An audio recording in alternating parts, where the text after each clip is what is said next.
Percevoir, est-ce savoir? Voici un corrigé type de dissertation pour le sujet percevoir, est-ce savoir? Si, comme le remarque Kant, le spiritisme n'est qu'une fausse science, c'est bien d'abord parce que l'esprit n'est pas un objet de perception. La perception semble être alors une condition de possibilité du savoir. Mais pour être nécessaire, cette condition est-elle néanmoins suffisante? De ce que je perçois un objet, puis-je en inférer légitimement que je le connais? L'expérience la plus ordinaire nous montre qu'il n'en est pas ainsi, car je perçois un grand nombre de réalités dont j'ignore le plus souvent la nature et les lois. Or, si on ne peut réduire indûment le savoir à la perception, il convient de se demander si l'on doit, pour autant, réduire la perception au seul fait de recevoir et d'enregistrer certaines données. Si percevoir n'est pas savoir, qu'est-ce qu'alors exactement que percevoir et est-ce par rapport au savoir que pourra finalement se définir l'origine de la perception? La perception se distingue de la sensation en ce qu'elle est un acte de représentation intellectuelle des choses. Si on éprouve passivement une sensation de douleur, on perçoit, du latin percipere qui vient de per et de capere qui veut dire prendre part, cette même sensation au sens où on en prend connaissance. C'est donc une saisie par l'esprit des données des sens. Savoir qu'on sent, c'est percevoir, disait Alain dans ses éléments de philosophie. La perception serait ainsi définie comme la mise en forme intellectuelle des sensations brutes. Elle n'est pas la sensation, elle est la lecture par l'esprit de la sensation. Ainsi, quand je dis « je perçois un cube », en réalité, ce que je vois est plutôt une hypothèse, une anticipation de la réalité de l'objet que la perception ne peut saisir immédiatement dans son intégralité. Dans le livre L'imaginaire, Sartre dira que dans la perception, un savoir se forme lentement. La conscience perceptive n'est pas un enregistrement passif de données sensorielles. Elle juge de l'objet en anticipant sa structure. Elle dessine l'objectivité des choses en leur faisant perdre peu à peu leur indétermination. Quand je dis que je perçois un horizon lointain, en fait, je le juge lointain en raison de sa couleur, de sa forme ou de sa confusion. La perception est déjà une fonction de l'entendement car le lointain relève d'un jugement logique, d'une anticipation grâce à laquelle la conscience confère un sens à l'objet rencontré et perçu car, dans une perception, l'objet ne se donne jamais totalement. Ainsi, ce que la conscience perceptive sait, c'est que l'objet perçu se caractérise par une richesse qui reste toujours à explorer et à découvrir. Percevoir le monde, c'est le percevoir comme le lieu infini de tous les possibles, de toutes les modifications. Or, cette richesse ontologique n'excède-t-elle pas les pouvoirs de la perception, de telle sorte que le réel ainsi perçu ne serait pas pour autant déjà connu? Si la perception peut suffire à reconnaître, suffit-elle néanmoins à connaître? Kant, tout en accordant à la perception une fonction dans la constitution du savoir, en reconnaît l'insuffisance et les limites. Si la perception unifie et structure un objet, elle est insuffisante pour constituer un savoir qui demande une synthèse des perceptions, synthèse qui résulte de l'acte de l'entendement qui subsume, c'est-à-dire unifie sous des concepts les données de la perception. Au jugement de perception, Kant privilégiera le jugement d'expérience pour la constitution du savoir scientifique. J'énonce un jugement de perception quand je dis par exemple que lorsque le soleil donne sur la pierre, elle s'échauffe. Ce jugement fondé sur l'habitude n'a qu'une validité relative et subjective ne pouvant prétendre à l'objectivité et à l'universalité car il n'est qu'un constat particulier d'un esprit particulier.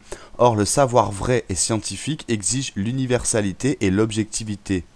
En revanche, j'énonce un jugement d'expérience en disant que le soleil échauffe la pierre. Ce jugement est fondé sur le concept de causalité qui relie universellement le concept de chaleur au concept de lumière solaire. L'échauffement n'est plus ici un fait particulier que la perception constate, mais un effet de l'action causale du rayonnement solaire que l'entendement conçoit au moyen de la catégorie rationnelle de causalité qu'il applique à ce phénomène. Cette proposition est universelle en raison de la causalité qui instaure un lien de nécessité entre les radiations du soleil et l'échauffement de la pierre. Le savoir résulte donc du travail de l'entendement qui ordonne les perceptions en les rapportant à un concept, ici le concept de causalité. Le savoir fondé sur la perception est donc un savoir ponctuel, individuel et lié à la sensation. Un tel savoir particulier et sensible est-il néanmoins fiable? Pour savoir, faut-il nécessairement commencer par percevoir? Percevoir, c'est saisir l'existence d'un objet en fonction de ses apparences. Ainsi, je perçois qu'une tour est ronde vue de loin. Si je fonde mon jugement sur cette perception, je dirais la tour est ronde.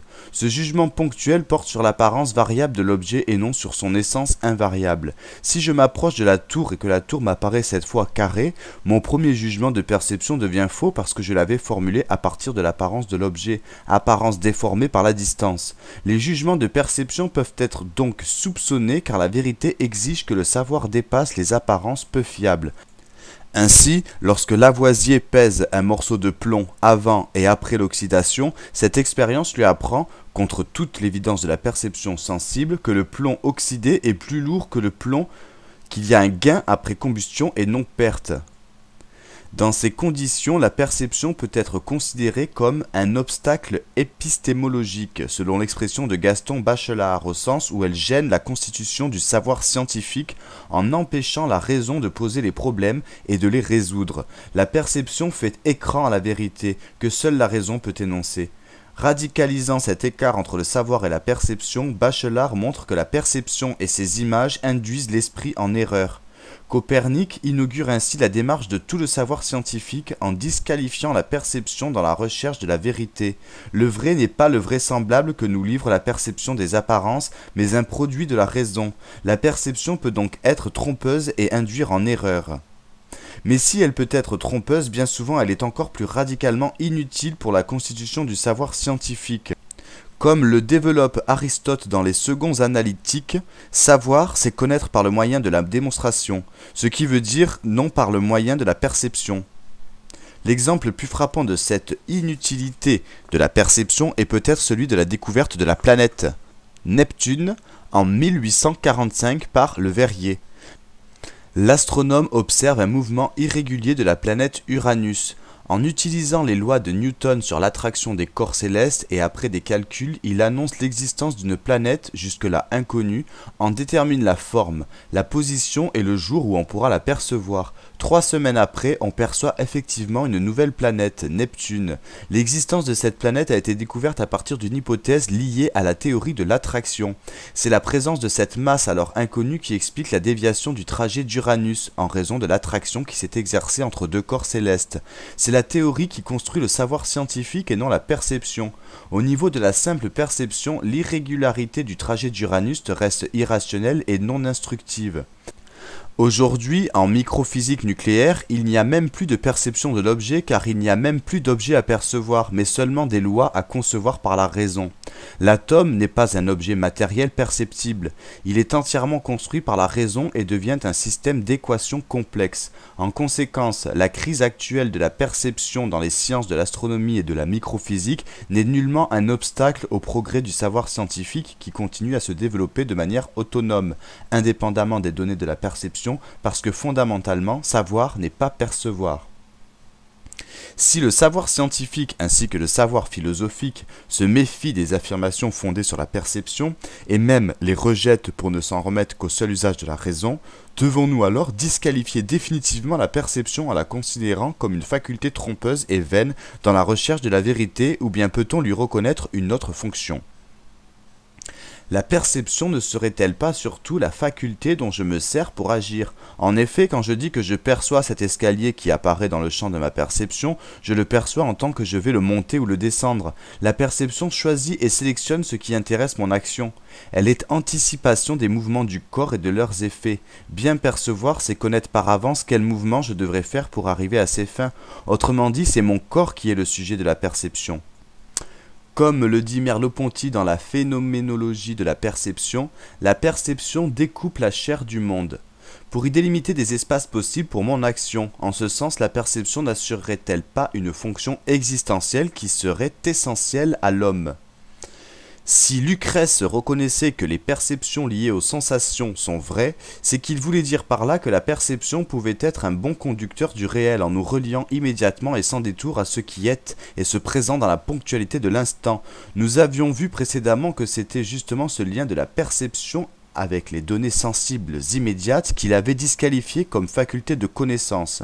Or Lucrèce va récupérer ce lien que la perception établit entre l'homme et le monde en lui assignant une autre fonction que celle de nous faire accéder au vrai.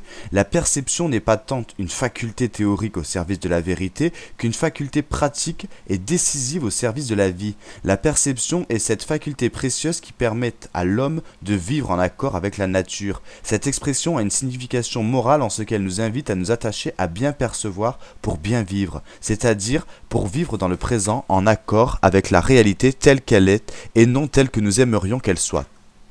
S'attacher à percevoir et seulement à percevoir serait alors un acte et une exigence stratégique pour empêcher l'esprit d'imaginer et de désirer des objets que la réalité ne pourra jamais lui fournir, le laissant de ce fait dans l'insatisfaction. C'est l'imagination qui, en excédant la perception, risque d'être cause de malheur. Ainsi, c'est parce que nous ignorons tout de la mort que notre imagination se met à produire les fictions les plus terrifiantes, et qui d'ailleurs nous font inutilement souffrir. S'en tenir aux données de la perception et les recueillir, c'est pour l'homme la seule manière d'être heureux, c'est-à-dire de profiter de ce qu'offre la réalité et d'en être satisfait. La perception se comprend, donc, comme une faculté morale qui a pour fonction de court-circuiter toutes les représentations imaginaires qui pourraient nous éloigner de la vie et non du savoir, du bonheur et non de la vérité. Percevoir n'est pas savoir. La perception s'affirme comme faculté pratique liée à l'action et non comme faculté théorique liée au savoir. La perception est une faculté qui prépare mon corps à l'action et non mon esprit à la connaissance pure. Elle insère mon corps dans le monde et, en un sens, me révèle le monde à sa manière. Il ne faut pas attendre de la perception un savoir de type scientifique. Par contre, elle nous lie et nous relie au monde peut-être avec bonheur.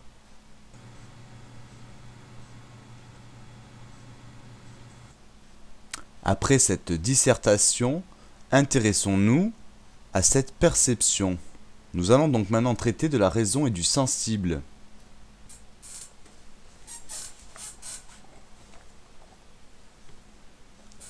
Comme tous les êtres animés, les hommes sont doués de sensibilité.